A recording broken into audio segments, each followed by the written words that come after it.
sworn in as an ICE agent. He joins us now. Dean, great to have you on the show, as always. It's fascinating because I have to play this. You were the topic on CNN last night, right? You had him kind of back and forth going over there. And, of course, the liberal had to take a swipe at you. I want to play this, and I'll get your response on the other side. Watch.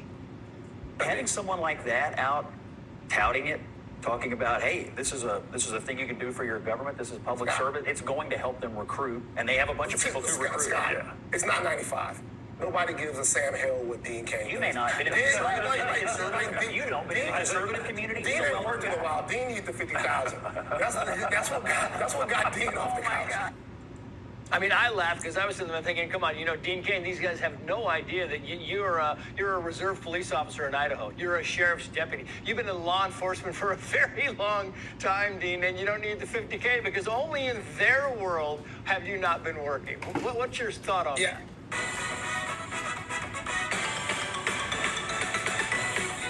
Resort to ad hominem attacks, try to make personal attacks when I'm dismantling those guys. I mean, I'm not getting the 50,000, whoever that guy was. I don't need money. I'm working my tail off.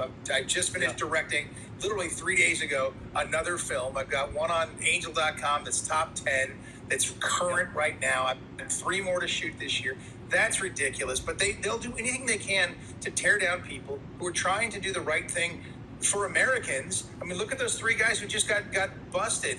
Those people do not belong here. They are criminals. 70% of all the arrests that ICE is doing right now are for convicted criminals, or they have pending charges. It's not even a question. So I'm trying to step up and say, look, like you had on just a minute ago, that poor woman, Holly, who stepped up in Cincinnati and said, look, this is wrong. Wait a minute, stop. Daniel Penny stepping up and doing the right thing. The Good Samaritans trying to step up and say, look, I'm here to support Americans and safety for everybody. Black, white, green, yellow, blue, red, it doesn't matter. Right. There are people here who shouldn't be here. There are criminals that shouldn't be here. They were let in by the last administration. And I'm saying, leave these ICE agents alone. They're not the Gestapo. They're doing a job that Congress has written the rules for, and God bless them, so I'll stand up with them. I'll be that Good Samaritan. Yeah. If it gets people recruited into ICE, God bless it, I'm happy to do so. And we mentioned this, that, listen, there were 10,000 ICE agents they wanted to hire. They got 50,001, sorry, Dean, applications. 80,000. That's 80,001 applications for these 10,000 jobs. I think it's phenomenal. But the same people who are ridiculing you on CNN are the same people who are in favor of the criminals being set free in America. It's madness. And I was talking to some of my more liberal friends yesterday who stepped up, and I talk to people all over the spectrum. I'm not just in an echo chamber. And my more liberal friends said, hey man, what are you doing here? What's the story? And they said, honestly, it happened to them. They hadn't been around it. They had heard about it. It didn't affect their lives. So they could stand on their soapbox for as long as they wanted to say, this just seems wrong, until it was a criminal group of gangs who were robbing houses near them. And all of a sudden, it was very, very real. And what do? They pick up the phone. They call 911, get law enforcement. They want ICE involved. Now they love them. And that's a common theme that I see throughout. So shame on them for protecting the criminals. Criminal activity is criminal activity, and we have laws for a reason in this country. Yep. Listen, and when your movies come out, you come on Fox News at night. We promote them, and our audience loves it. They're always highly rated, and so we know exactly what's going on. Dean Cain, good for you. Congratulations. Best of luck. Thank you. Thank you, Trace. Jonathan Fahey, former actor. I want to play some sound here from the Secretary of State, Marco Rubio. He said this about targeting cartels as terrorists. Their behavior is going to have to change one way or another, but it allows us to now target what they're operating and to use other elements of American power, intelligence agencies, the Department of Defense, whatever, to target these groups if we have an opportunity to do it. We have to start treating them as armed terrorist organizations, not simply drug dealing organizations. I mean, I think it's a proper assessment. I don't know what you think about this, Jonathan, but it's interesting because these cartels are no longer just providing these illegal products by the thousands of pounds. They're killing thousands of Americans. You're exactly right. And if you think about it, just during the Biden administration, 400,000 people died of overdose deaths just in that 4-year term. And as we know, there was just a complete dereliction of duty on the border as well as taking it to their cartels. And just for some context, that's 100,000 more than during the first Trump administration. So a massive increase. We need to take it to them because, yeah, people are dying. And President Trump isn't going to just stand by and just say, oh, this is now the status quo. 100,000 Americans a year are going to die of overdose. This is unacceptable. He's going to take it to them. And there's another benefit to this by even talking about this. The messaging is so strong on this. This will inspire cooperation from all these countries where we may be acting in. So all of these will be a good thing. And we'll track this at the end of the year where these overdose deaths go. And I'm interested in when you get pushback on this because the upside is enormous on this and the downside is also enormous. I mean, if you don't do this and you continue to let tens of thousands, hundreds of thousands of Americans die, I mean, this is something that there is a fix to. At least there's somewhat of a remedy to this if we go forward. Yeah, exactly. And it's almost like we've had 4 years where we weren't even trying to do something during the Biden administration. Yeah, it's not acceptable because 100,000 people a year dying. Those people, their families, their communities, everyone in this country is affected by this. So it's time to take it to these cartels, and their good days are over. They had their heyday under the Biden administration, but the game is up, and the Trump administration's going after them. And I think this is very effective, not only substantively, but I think the messaging is quite clear on this. Meantime, let's bring the subject back to some action by federal agents in this country. Here's DHS Secretary Kristi Noem. Our so-called sanctuary policies has real consequences. It has consequences for our law enforcement officers, but also for the families that live here and the businesses that are just trying to provide for their community. Governor Pritzker and Mayor Johnson are answering that question every single day of who should be our priority, who should be our responsibility, and over again, they're choosing criminals. Pritzker and Johnson are just two names. You add Newsom to that. You add Karen Bass to that. You've got, I mean, the list goes on, Jonathan. It's one of those things where, they're siding with criminals and it's being normalized.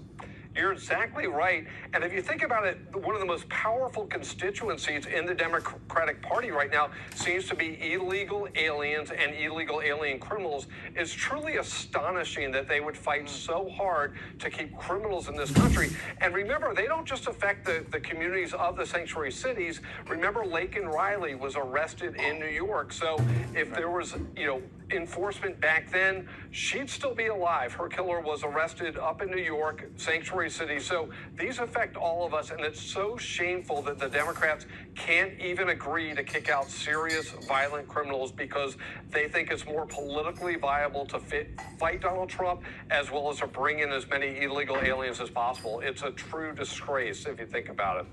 Yeah. Jonathan Fahey, thank you for coming on. We appreciate it. Thank you. Thank you. Here to discuss is Art Del Cueto. Art, thank you for joining us. So at this point, it is just a report, but how significant would it be if President Trump allowed the military to go after some of these drug cartels? Look, once again, President Trump continues to show his commitment towards the American public. This is what people voted for, right? At the same time, you're seeing on the other side, you're seeing the true colors of groups of individuals that, they keep putting roadblocks, and their commitment seems to be to defend criminals. And now you have an administration, finally, that their commitment is to the American public and to the future of this country. It would be very significant, but it shows more than anything that President Trump is willing to, expand and move into other areas and make sure that he looks at every single angle to make sure that the American public is safe. Yeah, and obviously willing to address the problem from outside the box and try new things that nobody else is, which is remarkable considering we've been told for decades that it was impossible to secure the border. I want you to listen to something that Marco Rubio, Secretary of State, had to say yesterday about reports about using the military. Their behavior is going to have to change one way or another, but it allows us to now target what they're operating and to use other elements of American power, intelligence agencies, the Department of Defense, whatever, to target these groups if we have an opportunity to do it. We have to start treating them as armed terrorist organizations, not simply drug dealing organizations. It really is that faceted approach and outside-the-box thinking that has gotten us to where we at least have a secure border. Absolutely. Look, you have groups of individuals in these cartels.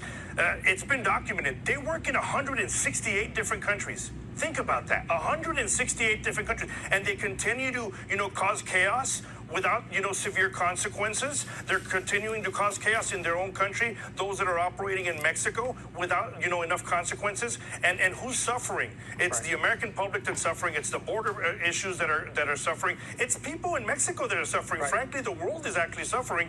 President Trump is coming in, and he's not just making sure that Americans are secure, he's making sure the world is secure because no one has stopped these cartels. Meanwhile, Democrats only care about cheap labor. Watch this. The vast majority of people being arrested, being detained, being deported are the same people that so many families trust to care for our children, trust to care for aging parents. They're the people who are preparing and serving meals in restaurants, that are picking the fruit and vegetables and packaging the meat in factories that we depend on to put food on the table at home. Real quick, Democrats are not even hiding what their motivation is here. It isn't. They care about cheap labor. I've always said it. This is a modern form of slavery. And on this and the conclusion of what occurred here today, again, it came in a large part based upon our relationship and affiliation with agencies outside of local government. It came with the support and the help of HSI and ICE. We were able to ask them questions specifically about who or what they think this suspect is. They, without question and unhesitatingly, without any due regard to themselves, supplied us with information that was integral to the apprehension of this suspect. DHS releasing this statement, putting the city of Aurora on blast. Quote, Aurora, Colorado, a sanctuary city, has given cover to Tren de Aragua gang members to terrorize our communities. The brave men and women of ICE will be relentless in their effort to ensure Tren de Aragua terrorists are removed from our country for good. Alicia, you live in Colorado. I know you covered this story. Give us the local response to this. What have you learned about this entire situation? Well, this was quite terrifying. Some of the details that we learned from Todd Chamberlain, the police chief for APD, are really striking because this suspect apparently was high on cocaine. They had a domestic dispute. He tried to force himself back into the apartment. There was a 15-year-old trying to block the door, and he pushed his way through. Then his wife and sister-in-law grabbed 5 children and tried to hide in the bathroom, and he shot both women on the way in front of those 5 children, killing his sister-in-law and his wife right now, critically injured in the hospital. It has been terrifying. And as you know, Tren de Aragua has really terrorized the city of Aurora and in broader scope, the United States. However, I will say, in response to the police chief here in Aurora, he's been there less than a year. He got there last September. He was not there when TDA was really doing that takeover that we saw, and he came in and really took the reins in terms of action and communication with the community. And he's been doing his best. Like he said right there, he doesn't care how popular it is with the local political community. He said at this news conference that if he did not have that partnership with the federal government, with HSI and ICE, it would have hindered his investigation. ICE gave him a picture of the suspect. He was able to help. Colorado is a sanctuary state. There is a carve-out, though, when it comes to criminal activity. These are the people, Emily, that we want to get out of this country. Correct. Right? Listen to what Kristi Noem had to say last hour. We have some sound from her. Today I'm highlighting 4 different examples of individuals that we've recently arrested here out of this office with the good work of ICE and our HSI officers that we've taken off the streets without the help of the governor or the mayor.